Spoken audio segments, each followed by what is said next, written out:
살아계신 하나님, 오늘 이 시간 이 자리로 우리를 불러주시고 하나님 앞에 예배드리게 하시니 감사드립니다. 하나님, 오늘 말씀을 통하여서 그동안 아버지 내가 왜 바쁘고 왜 살아가고 왜 일하고 내가 왜 이렇게 고민하면서 살아가는지 아버지 그 방향이 없이 헤벨의 가치만 좇은 채 아버지 헤벨의 사람들과 함께 아버지 방향 없이 뛰었습니다.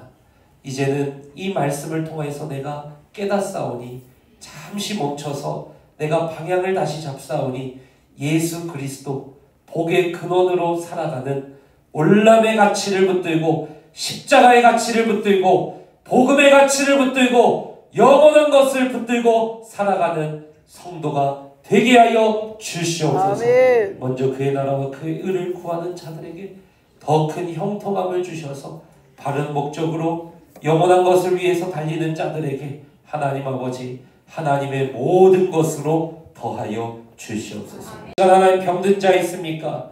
주의 오른손으로 안수하여 주셔서 그 병이 그 성도에게서 떠나가는 역사가 임하게 하여 주시옵소서.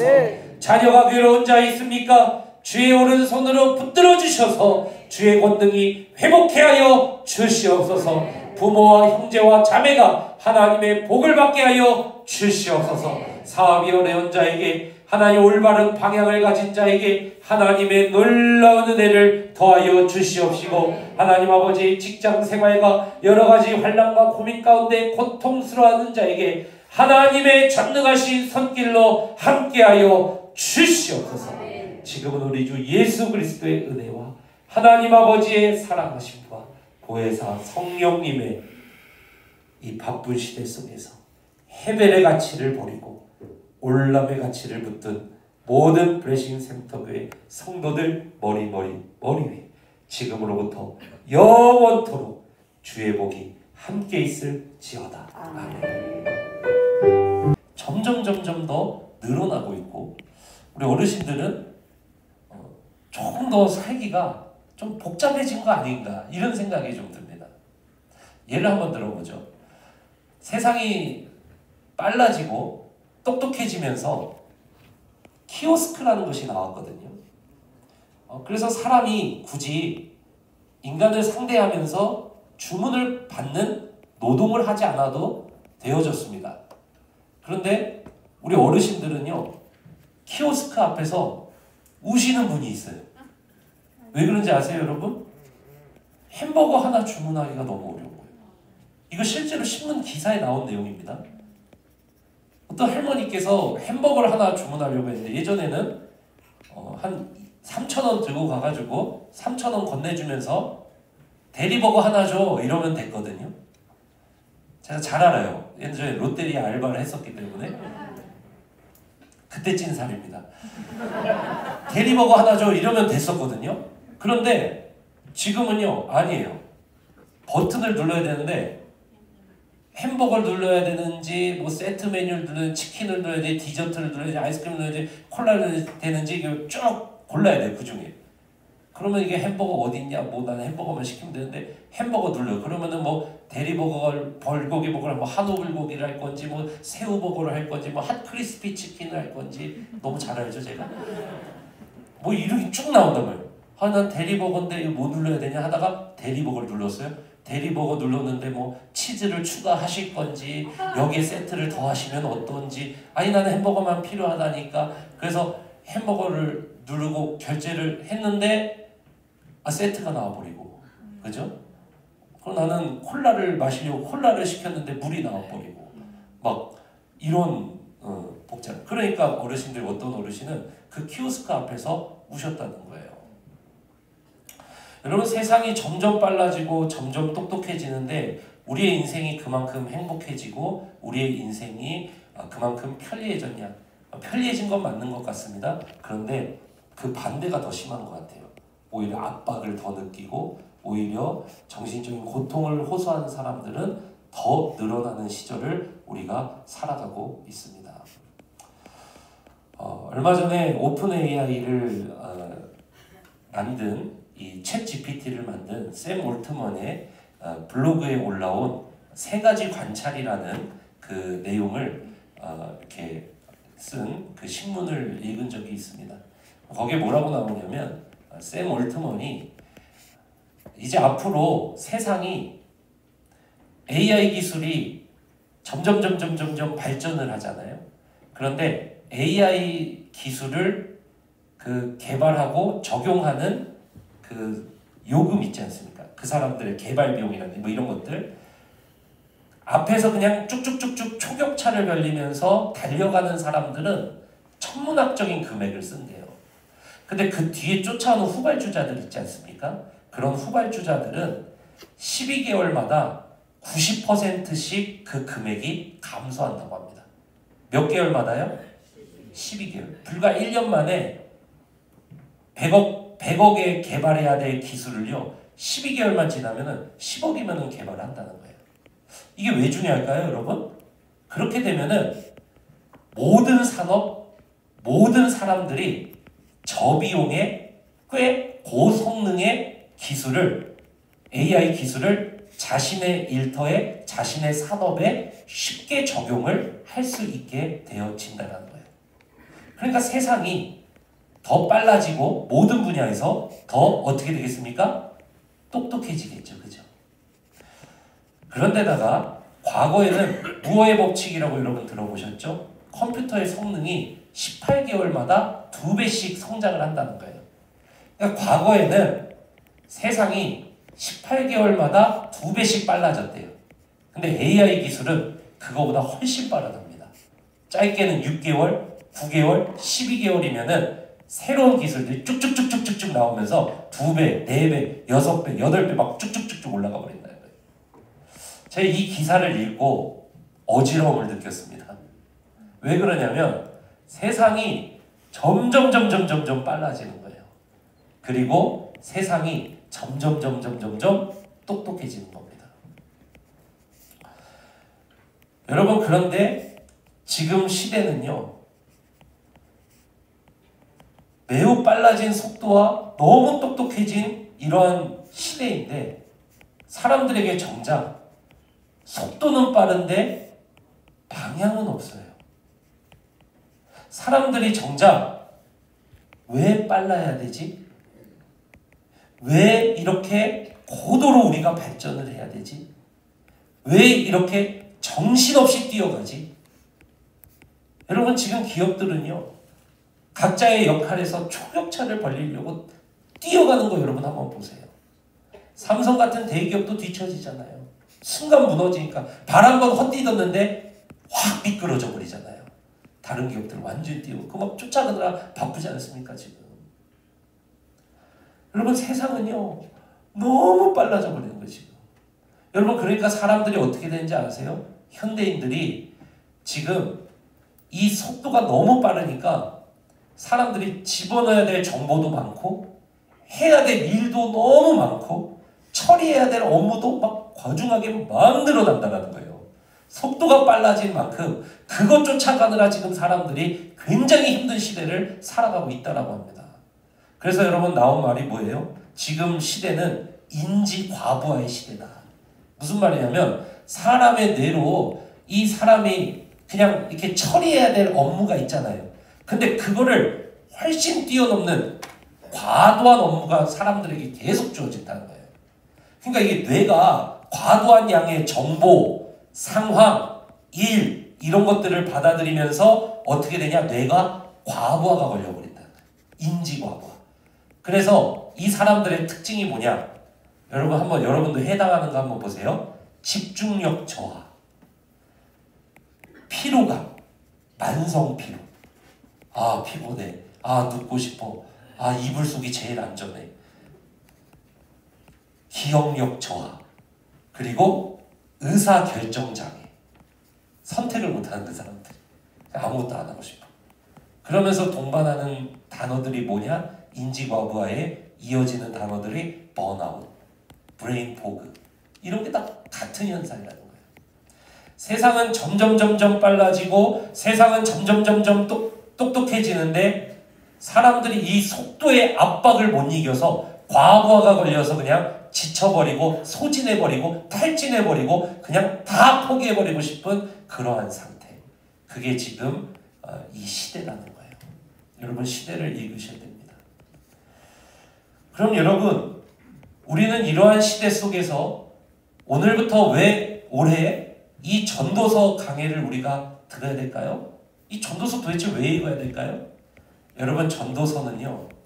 이러한 속도 경쟁 시대 속에서 살아가는 자들에게 잠깐만 멈추게 하는 책인 거예요. 사람들이 엄청나게 빨리 달리거든요. 지금 점점 속도를 높여서 빨리 가야 돼, 빨리 쫓아가야 돼, 이거 빨리 처리하고 다음으로 넘어가야 돼, 이거 한 다음에 저거 해야 돼, 막 달려가거든요. 근데 전도서는요 그 사람 앞을 딱 가로막아요. 그러면서 잠깐만 근데 너 지금 왜 뛰어? 잠깐만 근데 너 지금 어디로 뛰고 있어? 잠깐만 근데 너 왜 이렇게 바빠? 잠깐만 근데 너 왜 이렇게 사업이 잘 돼야 돼? 잠깐만 너 왜 돈이 많이 필요해? 잠깐만 너 왜 잘 돼야 돼? 전도서가요 우리 앞을 가로막고 이걸 질문하는 거예요. 그래서 전도서는 질문하는 책입니다. 우리에게 무엇을 질문하느냐? 잠깐만 너 왜 사는 거야? 너 왜 이렇게 바쁘게 살아야 돼? 너 왜 잘 돼야 되는데? 너 왜 이렇게 바쁘게 이렇게 정신없이 달리는데? 잠깐만 너 그래서 이루고 싶은 게 뭔데? 너 그거 하면은 정말 행복해? 너 그거 이루어지면은 정말 다 됐을까? 그러면 그 뒤로는 괜찮은 거야? 그것만 이루면 되는 거야 정말? 정말 거기까지 가면 되는 거야? 그걸 질문하는 거예요. 그러니까 전도서는 속도 경쟁 사회 속에서 방향을 묻는 책입니다. 따라해볼까요? 전도서는 속도 경쟁 사회에서 방향을 묻는 책이다. 그래서 전도서는요 우리 삶의 해상도를 높여줍니다. 무슨 말이냐면 어디로 가고 있는지, 내가 왜 이렇게 사는지, 왜 이렇게 바빠야 되는지, 왜 이렇게 일해야 되는지, 왜 잘 돼야 되는지, 왜 돈 벌어야 되는지, 왜 그렇게 내가 바라는 것들이 왜 그렇게 돼야 되는지 그냥 뿌옇게 이유 없이 그냥 좋잖아 그러면 그럼 괜찮을 것 같은데 뿌옇게 살고 있거든요 우리가. 근데 전도서는요 해상도를 높여줘요. 봐봐 그게 진짜 복돼? 그것만 이루어지면 정말 행복할까? 그게 정말 끝일까? 그거 정말 잘 살고 있는 거 맞아? 그 방향 맞아? 그렇게 바빠도 되는 거 맞아? 혹시 그 끝이 잘못되진 않았을까? 전도서는 해상도를 높여주는 거예요. 그러면은 여러분 어떤 유익이 있을까요? 바로 보게 됩니다. 내 삶을 다시 바로 보게 됩니다. 그래서 이 속도로 바쁜 시대 속에서 정확한 방향, 내 삶은 이렇게 가야 되는구나. 내가 바쁠 것이 아니라 이 방향으로 바빠야 되겠구나. 이것을 선명하게 보여주는 책이 이게 전도서라는 거예요. 사랑하는 성도 여러분, 이번 이 전도서 강해를 통해서 우리 블레싱 센터교회 모든 성도님들은 이 속도 경쟁 시대 속에서 잠깐 이 주일 낮 시간만큼은 여러분이 오셔서 잠깐 멈추시기를 바랍니다. 그리고 이 시간에 주일 오전 예배 시간에 하나님 말씀 붙잡고 다시 내 삶의 방향을 돌아보고 내 해상도를 높이면서 내가 지금 바르게 가고 있는지 그거를 보는 거예요. 방향 없는 속도는요 재앙이에요. 어디 갔다 가서 부딪힐지 몰라요. 그러나 방향이 선명해지고 내 목적이 분명해지고 내 방향이 딱 바로 서면 그때 속도는 뭐예요? 축복이에요. 쭉 달려가는 거예요. 그런 복된 성도 되시기를 주님의 이름으로 축원합니다. 자, 그럼 전도서란 책이 도대체 뭐냐? 전도서 1장 1절 한번 읽어보세요. 같이 한번 읽어봅시다. 같이 한번 읽어봅니다. 시작. 다윗의 아들 예루살렘 왕 전도자의 말씀이라. 아멘. 이 전도서를 누가 썼는지에 대해서 1장 1절에서 밝히고 있는데요. 누가 쓴 것 같아요? 여러분 딱 보시기에 다윗의 아들 예루살렘의 왕이라 그랬으니까 성경 조금 읽어보신 분들은 대번에 한 이름이 딱 떠오를 거예요. 다윗의 아들 예루살렘 왕, 이 누굴까요? 솔로몬, 그죠? 솔로몬. 그래서 전통적으로는 다윗의 아들 예루살렘 왕, 이 전도서는 솔로몬이 썼다 이렇게 이야기를 하는 거예요. 근데 최근 학자들은 이걸 솔로몬이 쓴 것 같지는 않다 이렇게 이야기하는 학자들이 많습니다. 왜 그러냐면 이 글이라는 것들을 보니까 솔로몬 시대 때 쓰는 글의 형태나 그런 언어들이 아니라 그 솔로몬보다 조금 후기 때에 발견되는 심지어 페르시아 시대 때에 발견되는 그러한 기법들이나 그러한 언어들이 쓰인 흔적들이 보이기 때문에 그래서 최근 학자들은 이 전도서라는 책이 솔로몬이라는 사람을 필두로 또 솔로몬이 썼다라고 하는 그러한 주제를 가지고 이스라엘 역사 속에서 수많은 전도자들 이건 뭐냐면 코엘렛이라고 하는 히브리어 단어거든요. 따라해볼까요? 코엘렛. 이게 뭐냐면 집안에서는 지혜를 가르쳐주는 전수해주는 코엘렛이 누구였을까요? 이스라엘에서 아버지나 어머니였어요. 나라에서는 왕 또는 나라 전체를 돌아다니면서 이렇게 사는 게 지혜로운 겁니다 하고 전하는 코엘렛들이 있었습니다. 그래서 최근 학자들은 솔로몬을 필두로 솔로몬이 썼다라고 하는 이러한 배경과 주제 아래 수많은 코엘렛들이 말해왔던 그러한 지혜를 성령께서 이렇게 모아주셨다. 그래서 이 전도서가 됐다. 이렇게 보는 것입니다. 그런데 이 전도서의 내용이 뭐냐면은 솔로몬을 필두로 했다 그랬잖아요. 그럼 여러분 솔로몬이 성경에서는 이 세상 누구보다도 돈을 많이 만져본 사람으로 등장합니다. 그리고 솔로몬은 이 세상 누구보다도 똑똑하고 명예로웠던 사람으로 묘사됩니다. 그리고 솔로몬은 이 세상 누구보다도 쾌락을 많이 즐겨봤던 사람으로 묘사됩니다.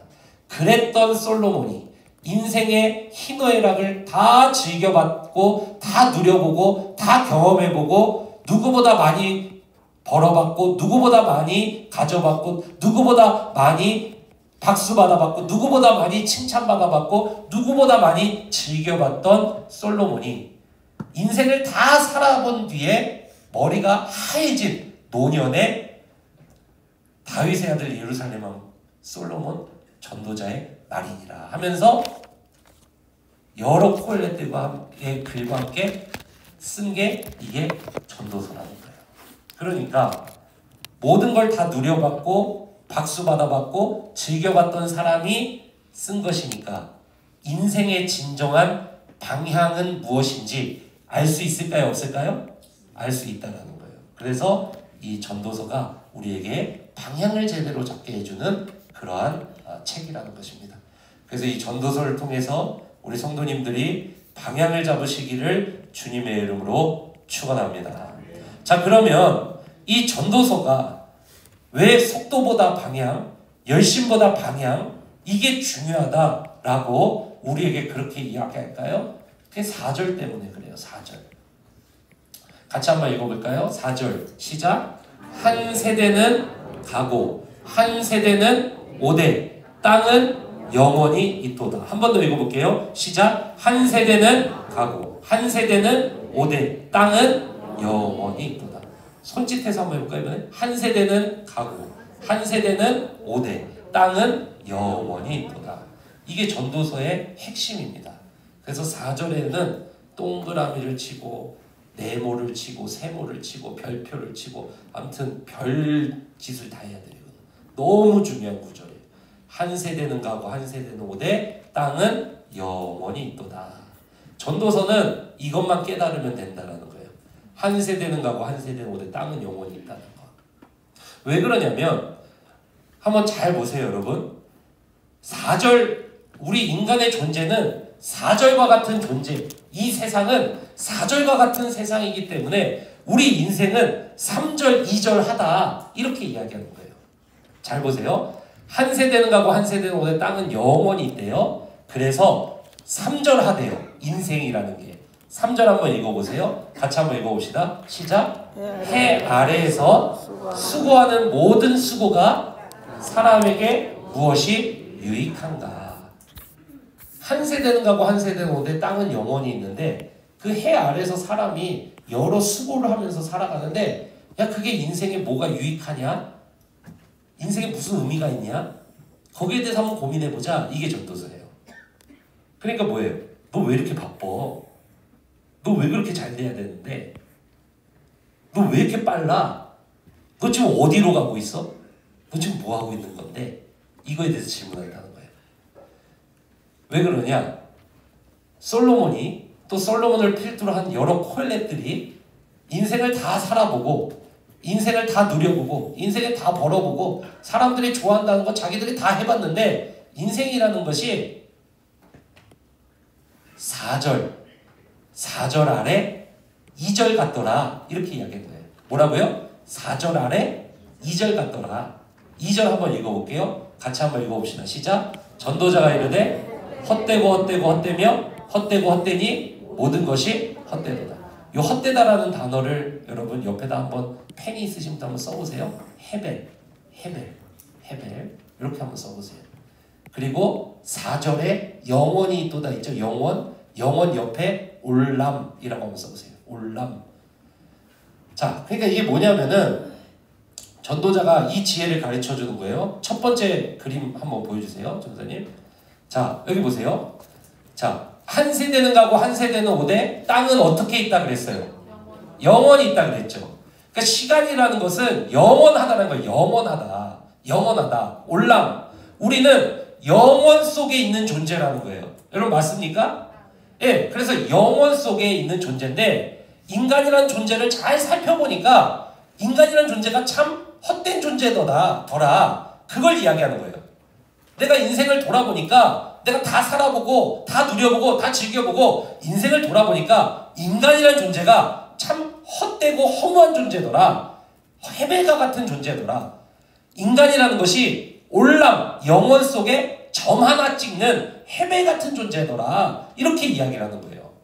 이 헤벨이라는 단어는 한글 성경에서는 헛되다, 허무하다 이렇게 빈 공간 이렇게 번역이 됐는데요. 히브리어 원뜻을 살펴보면은 입김, 수증기 이런 뜻인 거예요. 그럼 다시 한번 보세요. 인간이라는 것이 영원 속에 있는데 영원이라는 시간 속에 있는데 인간이라는 존재가 참 수증기 같다. 입김 같다. 여러분 겨울 추울 때 입김 하면은 입김이 쫙 퍼지다가 순식간에 어떻게 돼요? 사라져버리죠. 인간이 영원 속에 수증기, 입김 같은 존재더라. 이걸 깨닫는 게 지혜라는 거예요. 그러니까 인간이 이렇게 허무하고 헛되고 수증기 같고 입김같이 사라지는 존재인데 왜 이렇게 3절 하면서 살아? 이렇게 묻는 거예요. 전도서는 3절 읽어보세요. 3절 시작. 해 아래에서 수고하는 모든 수고가 사람에게 무엇이 유익한가? 왜요? 사람은 헤벨, 입김같이 흩어지고 사라지는 존재이기 때문에. 왜요? 죽음 아래서 사람이 마지막에 뭐 남기고 갑니까? 뼈가루 남기고 가잖아요. 여기서 우리가 벌어놓은 거 다 가져갈 수 있어요? 없어요? 명함 가지고 갈 수 있어요? 없어요? 집 가져갈 수 있어요? 없어요? 빌딩 가져갈 수 있어요? 없어요? 없죠. 그러니까 인간이라는 것이 자기가 이뤄놓은 모든 수고를 이 땅에 두고 하고 입김으로 흩어지는 헤벨 같은 존재더라. 그걸 깨닫는 게 뭐라는 거예요? 그 지혜라는 거예요. 이해되십니까 여러분? 인간이 그러면은 도대체 왜 정말 인간이 그렇게 헤벨 같은 입김 같은 수증기 같은 그런 존재일까? 정말 그럴까? 5절부터 11절이 그렇다. 이렇게 얘기하는 거예요.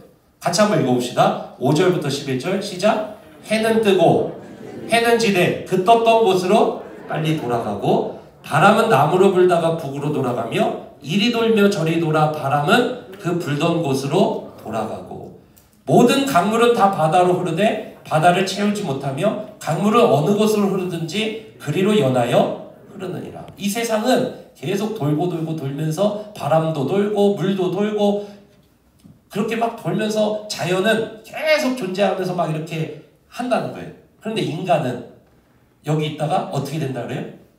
하고 사라져요. 그걸 이야기하는 거예요.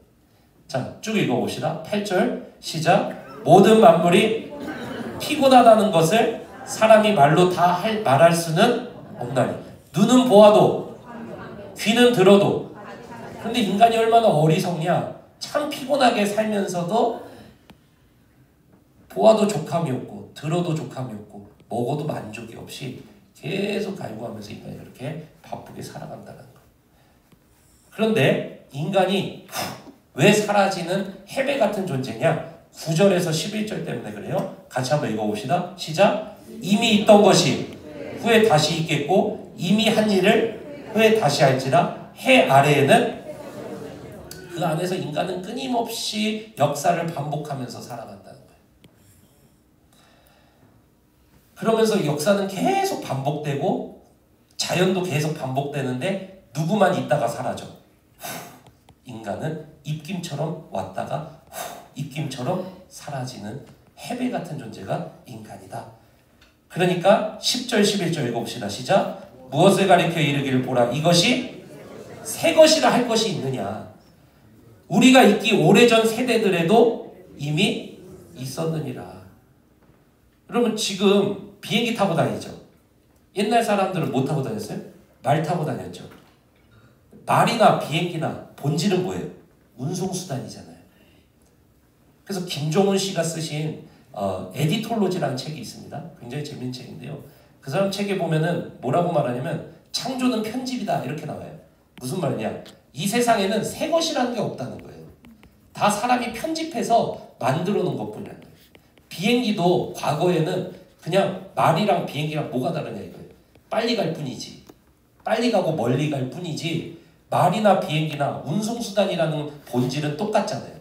사람들이 철 가져다가 사람들이 나무 가져다가 사람들이 불 가져다가 다 편집해서 조립해서 만든 게 비행기고 컴퓨터고 다 그런 거예요. AI 과거에는 뭐가 있었어요? 비서가 있었잖아요. 과거엔 비서가 다 찾아주던 거 지금은 AI가 찾아주죠. AI도 새로운 게 아니라는 거예요. 그래서 김종훈 씨의 에디톨로지라는 책에 보면은 창조란 것은 편집이다 이렇게 나오는 거예요. 근데 오늘 이 말씀에도 보세요. 이미 있던 것이 후에 다시 있겠고 이미 한 일을 후에 다시 할지라. 해 아래에는 새 것이 없나니. 10절 무엇을 가리켜 이르기를 보라. 이것이 새 것이라 할 것이 있으랴. 우리가 있기 오래전 세대들에도 이미 있었다. 옛날 사람들도 말 타고 다니고 뭐 먹기도 하고 뭐 요리하고 뭐 다 했잖아요. 오늘날도 사람들도 계속 그거를 반복하잖아요. 다만 좀 더 빨리 그걸 할 뿐이죠. 그죠? 그래서 11절 같이 한번 읽어봅시다. 시작. 이전 세대들이 기억됨이 없으니 장래 세대도 그 후 세대들과 함께. 그러니까 세상은 계속 돌고 돌고 인간만 뭐예요? 후 입김처럼 왔다가 사라지고. 지금 AI를 하지만 이 다음 세대는 또 비슷한 것들을 만들어서 더 빠르게 더 복잡하게 이제 해나갈 거지만 결국엔 그건 비서, 동료 뭐 이런 거 본질은 똑같고 인간만 계속 후 입김처럼 왔다가 갈 뿐이다. 그걸 깨닫는 게 지혜라는 거예요. 여러분 정말 그럴까요? 첫 번째 사진 한번 띄워봐 주세요. 네. 여러분 이분이 누군지 아십니까? 이분을 아시는 분은 나이가 좀 연세가 좀 있으신 분이에요. 이분 누구세요? 이병철 씨. 여러분 청년들은요 삼성 갤럭시를 쓰고 삼성 갤럭시 버즈를 끼고 삼성 갤럭시 와치를 끼고 삼성 갤럭시 링을 끼고요 삼성 갤럭시 노트북을 쓰고 그러고 이병철을 모릅니다.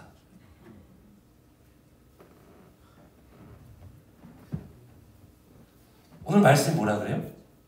한 세대가 오고 한 세대는 가되 땅은 영원히 있도다.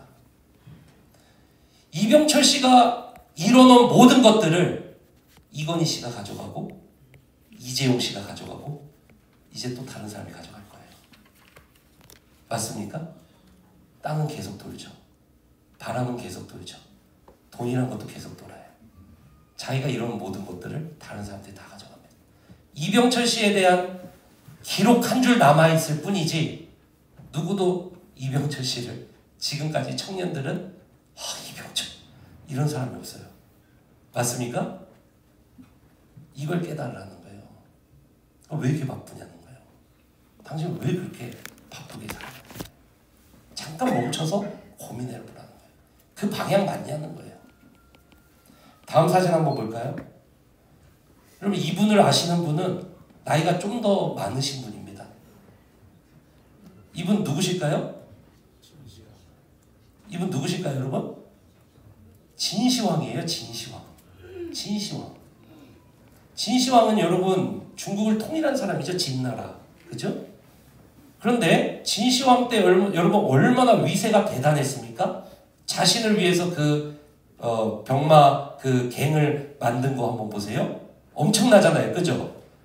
근데 여러분 진시황 얼굴도 모르잖아요, 지금.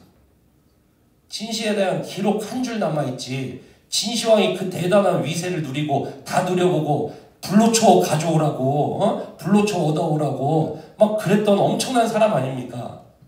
근데 진시황을 기억하는 사람이 있어요? 아무도 없어요. 여러분 중에 진시황 이런 사람 있어요? 아무도 없잖아요. 다음 사진 한번 볼까요? 여러분 이분 누구예요? 이분 정도는 알아줘야 돼요, 우리가. 이분이 할아버지가 아니고요. 아이젠하워.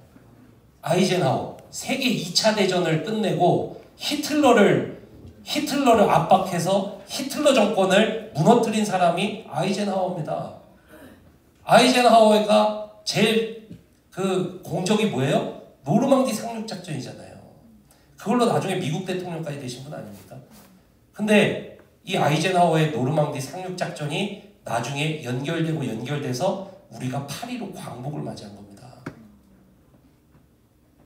그런데 여러분 중에 아이젠하워 진짜 감사합니다. 이런 분 계세요?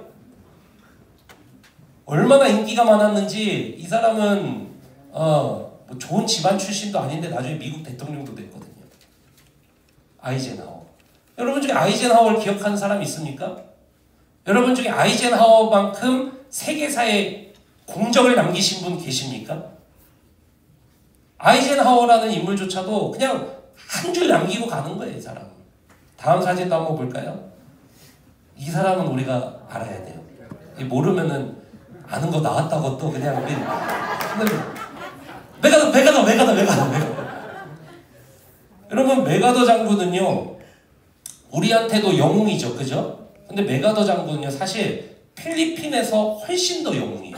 왜 그러냐면은 메가더 장군이 사성 장군일 때 미국의 사성 장군일 때 그 사성 장군을 그만두고 필리핀 육군 원수가 됩니다. 5스타가 돼요. 그래서 필리핀 전체 군을 통솔하는 그러한 장군이 되는데요. 일본군이 쳐들어왔을 때 필리핀 메가더가 크게 패배해요. 그래서 나중에 어떻게 되냐면 이 필리핀을 남겨두고 자기가 미국 대통령이 미국 사성 장군 출신이 일본군 포로가 되면 수치잖아요. 그래서 메가더에게 명령을 내려요. 호주로 퇴각하라고. 그래서 메가더가 필리핀에서 퇴각하면서 남긴 유명한 말이 있죠. I shall return. 난 반드시 돌아오겠다. 그래서 2년 뒤에 호주에서 다시 태평양 함대를 이끌고 필리핀 수복에 메가더 장군이 나섭니다. 우리나라는 인천 상륙작전 했죠, 그죠? 근데 메가더 장군이 필리핀에 상륙할 때는 레이테라는 섬에 상륙을 하게 돼요. 그때 사진을 한번 보여드릴게요. 근데 이 메가더 장군이요, 이 사진 멋있죠, 여러분? 근데 이 메가더 장군이요, 약간 관심을 좋아해. 그래서 자기가 내리기 전에 누가 먼저 역사적으로 내렸냐? 사진사가 먼저 내립니다. 그리고 자기를 찍으라 그래. 그래서 나온 사진이 저 사진이에요. 메가더가 좀 저런 관심을 좋아하거든요. 그럼 여러분 메가더가 왜 저 사진 찍으라고 했을까요? 메가더가 뭘 원했을까요? 자기는 기억되고 싶었어요. 자기는 기억되고 싶었어요. 이 역사적인 순간. 그래서 나중에 필리핀 정부에서는 저 사진 속에 나온 메가더의 모습이 나중에 필리핀을 메가더가 레이테 섬에 상륙하면서 일본군을 완전히 몰아내거든요. 그래서 필리핀에서는 국부만큼의 인기를 얻습니다. 근데 나중에 그래서 레이테 섬에는 메가더의 동상이 세워져요. 우리나라 인천 자유공원처럼요. 그 사진 한번 볼게요. 이게 메가더 동상입니다. 근데 여러분, 레이테 상륙작전에 대해서 아셨던 분 계세요, 여기? 메가더 돌아가셨잖아요. 그냥 이름 하나 남기고 그냥 가는 거예요. 다음 사진 한번 볼게요. 누굽니까? 스티브 잡스죠. 지금 태어나는 아이들은 스티브 잡스의 대단함을 알까요? 스마트폰을 만든 사람인데, 지금 여러분 쓰시는 스마트폰 개념을 만든 사람 스티브 잡스잖아요. 이걸 알까요? 우리 2025년생들이? 여러분, 스티브 잡스 다음에 천재 누가 나왔죠? 다음 사진 일론 머스크. 그 다음 사진 챗 GPT 만든 샘 올트먼. 여러분 어때요? 스티브 잡스가 가고 일론 머스크가 오고 샘 올트먼이 오고, 그 다음은 또 누가 와서 그 자리를 차지하지 않을까요? 이게 인간이라는 거예요. 전도서는 이걸 기억하게 해주는 책인 거예요. 그러니까 계속해서 방향을 묻죠. 당신 그렇게 달려가는 거 그거 맞아? 이렇게 묻는 거예요. 그래서 여러분 12절부터 18절이 뭐냐면은, 이 솔로몬이 지혜가 많아서 내가 이 세상을 돌아보니까 이 세상이 올람, 영혼 속의 인간이란 것이 헤벨, 입김 같다. 그래서 오히려 지혜가 나는 많아서 이 사실을 깨달으니까 난 너무 괴롭다. 이게 12절부터 18절까지의 내용이에요. 그냥 한번 쭉 읽어볼게요. 시작. 나 전도자는 예루살렘에서 이스라엘 왕이 되어 마음을 다하며 지혜를 써서 하늘 아래에서 행하는 모든 일을 연구하며 살펴봤다. 이는 괴로운 것이니 하나님이 인생들에게 주사 수고하게 하시더라. 내가 해 아래에서 행하는 모든 일을 보았노라. 보라, 모두 다 헛되어 하나님이 이 땅에서 인간을 이 올람, 영혼 속에 헤벨 같은 존재를 두셨지만 그 헤벨 같은 존재에게 수고를 주셔서 인간이 수고하고 바쁘게 살아가고 입시를 준비해야 되고 막 직장도 들어 사업도 해야 되고 돈 문제도 있고 관계 문제도 있고 너무 괴롭더라. 그런데 인간이 더 불행한 게 뭔지 아느냐? 해 아래에서 행하는 모든 일들이 바람을 잡으려는 거였더라. 다 이 손을 빠져나가더라. 이렇게 이야기를 하는 거예요. 15절. 그런데 인간은 또 너무 약해서 구부러진 것 하나 곧게 펼 수 없더라. 정치 문제 하나 해결 못하더라. 인생 문제 하나 해결 못하고 인생들이 모자란 것이 셀 수도 없다. 가정 문제, 직장 문제, 관계 문제, 자녀 문제, 질병 문제, 먹고 살 문제, 모자란 것도 셀 수도 없더라. 그래서 16절에서 18절 나는 지혜로 이것을 깨닫는 내 자신은 너무 괴롭다. 이렇게 이야기를 하는 거예요. 사랑하는 성도 여러분, 그러면은 전도서라는 책은 야 인생 허무하다, 마음대로 살아라, 놀자, 이런 책일까요? 아니에요. 전도서라는 책은 그래서 잠깐 멈춰서 당신의 인생을 점검해 보라는 거예요. 왜 이렇게 바쁘냐는 거예요. 당신 왜 잘 돼야 되느냐는 거예요. 당신 왜 사업하느냐는 거예요. 왜 돈 벌어야 되느냐는 거예요.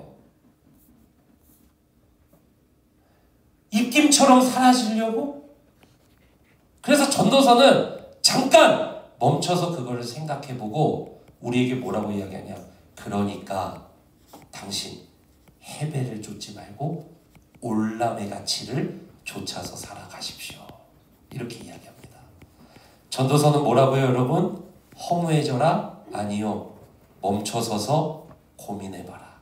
방향을 돌아봐라. 그리고 헤벨을 쫓는 인생이 있었다라면 올람의 가치를 쫓아서 살아가라 말씀하시는 줄로 믿습니다. 그래서 2000년 전 이 땅에 우리에게 누가 오셨죠? 예수님이 오셔서 우리에게 영원한 가치를 설명해 주신 거예요.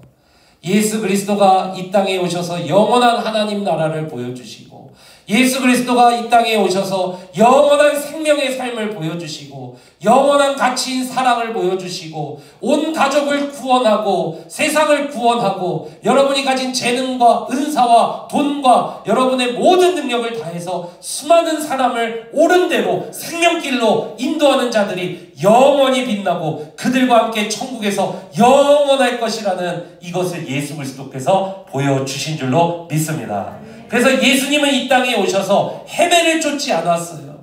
예수님은 이 땅에 오셔서 뭐 하셨어요? 올람, 영원한 것을 쫓았어요. 그래서 예수님은 이 땅에 오셔서 뭐 하셨습니까? 모든 사람을 구원하는 복음의 일을 하신 줄로 믿습니다. 십자가의 일을 하신 줄로 믿습니다. 그래서 예수님은 십자가에서 죽으셨지만 뭐예요? 세상 사람들의 눈으로 봤을 때는 예수님은 실패자예요. 자기 사랑하는 사람들한테도 다 배반당했고 예수님은 자기 관계 다 끊어져 버렸고 예수님은 사람 관계 다 파탄나 버렸던 사람입니다. 예수님은 돈 하나 없었어요. 예수님은 로마에 의해서 십자가에서 수치스럽게 처형당한 사람입니다. 그것도 30대의 나이에 요절한 사람이 예수님이에요. 처형당했어요. 세상 사람들의 눈으로 볼 때는, 헤벨의 가치의 눈으로 볼 때는 예수님만큼 헛된 인생이 없어요. 그러나 예수 그리스도는 그 십자가 붙들고 모든 사람을 구원하는 십자가의 길을 걸었기 때문에 예수 그리스도의 삶은 헤벨, 입김같이 사라지는 예수님이 아니라 올람, 영원한 하나님 나라의 보좌에서 주님의 우편에서 누리시는 주님이 되신 줄로 믿습니다. 여러분, 그래서 우리 프레젠터교회 성도님들은요, 잠깐 멈춰야 된다는 거예요. 왜 이렇게 바쁘세요? 왜 이렇게 여러분 돈 벌어야 돼요? 왜 이렇게 잘 돼야 돼요? 방향 없이 왜 이렇게 빨리 뛰시고 왜 이렇게 빨리 가려고 합니까? 이 전도서 강의가 시작되는, 마치는 그 순간까지 여러분이 주일 오전 예배 때는 잠깐 멈춰서 내 삶의 목적을 돌아보시기를 주님의 이름으로 축원합니다. 그리고 헤벨을 좇지 마세요. 여러분, 헤벨처럼 다 헛되어집니다. 아무것도 못 가져가요. 그 대신에 여러분 가진 돈으로, 여러분 가진 능력으로, 여러분 가진 시간으로 여러분이 올람을 쫓게 된다면 여러분은 헤벨과 같이 헛되고 험한 인생으로 끝날 인생 하나도 없고요. 이 땅에서 뼈 조각 남기지만 천국에서 영원한 복으로 여러분들이 하나님 나라에서 영원히 복으로 살아가게 될 줄로 믿습니다. 이 땅에서는 어떤 복이 있을까요? 올람의 가치를 두고 살아가는 사람을 주님께서 밀어주십니다. 헤벨의 가치로 살아가는 사람, 어차피 사라질 건데 주님이 왜 그 사람에게 투자하시겠어요? 어차피 사라질 건데. 주님은 옳게 가는 자들을 밀어주십니다. 더 해라, 더 해라, 더 해라. 그렇게 나아가신 줄로 믿습니다. 여러분, 그래서 이 전도서 강해를 통해 헤벨을 좇지 말고 올람을 좇는 그러한 영혼들 되시기를 주님의 이름으로 축원합니다. 아멘. 다 함께